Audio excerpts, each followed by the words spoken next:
Bonjour monsieur. Il est dur à faire, Robert Badinter? Il est difficile à cause de l'expression très particulière qu'il avait, oui. Alors, racontez-moi un peu votre projet.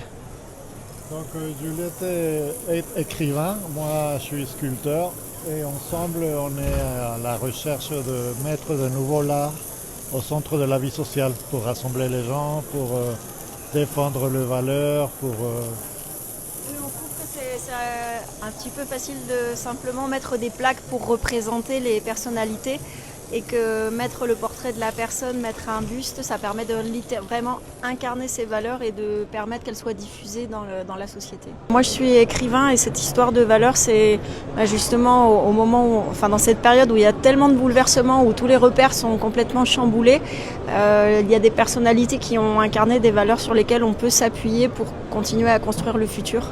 Et nous, en tant qu'artistes, on veut contribuer à ça. Je suis venu attendre le Premier ministre et là je tombe sur vous. Donc là vous êtes en train de regarder Robert Badinter qui fait une conférence pour le sculpter. Là vous avez le général de Gaulle. Qui d'autre avez-vous sculpté? On a sculpté Simone Veil évidemment, c'est quelqu'un aussi qui a beaucoup apporté à notre société. De Gaulle, à la fin, si on y pense un tout petit peu, c'est quelqu'un qui a mis la démocratie, c'est-à-dire c'est lui qui a fait qu'on choisisse notre propre président. Donc c'est quelqu'un qui était ouvert, qui était à l'écoute, contrairement à ce qu'on a pensé à la fin de sa vie. Et aujourd'hui, il y a des gens qui cherchent de nouveau de retrouver les valeurs, retrouver un peu de cohérence dans la société. C'est pour ça que nous, on fait ce style de monument. Le plus important dans le métier de sculpteur, c'est savoir observer. Contrairement à ce qu'on pense que c'est les mains qui est le plus important. Non, c'est savoir observer. Bon, je me consacre à étudier les expressions de Badinter, chaque mouvement qu'il fait pour deviner sa pensée, deviner son caractère. Et c'est ça que j'essaie d'imprimer dans la pierre.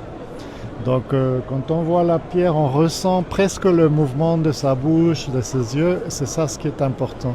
Qu'est-ce qu'il incarne pour vous? Qu'est-ce qu'il incarne pour vous, Robert Badinter?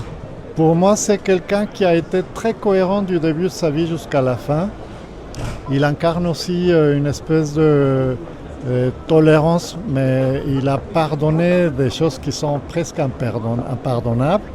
Et c'est quelqu'un qui s'est battu pour son pays. Il avait un amour profond pour son pays, malgré la vie tragique qu'il a eue par rapport à sa famille, etc. Donc c'est quelqu'un qui était très cohérent, très courageux et qui a su se diriger avec amour envers les gens. Et alors qui est-ce qui a commandé c'est déjà une commande pour une ville, ce Robert Badinter?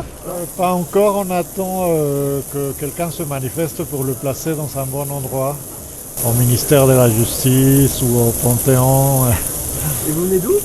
De Toulouse. Toulouse. Ouais. Bon, bah, merci. Un peu de poésie, un peu de beauté, un peu d'art. Merci beaucoup. C'est très beau. Merci monsieur. Bonne journée. Au revoir.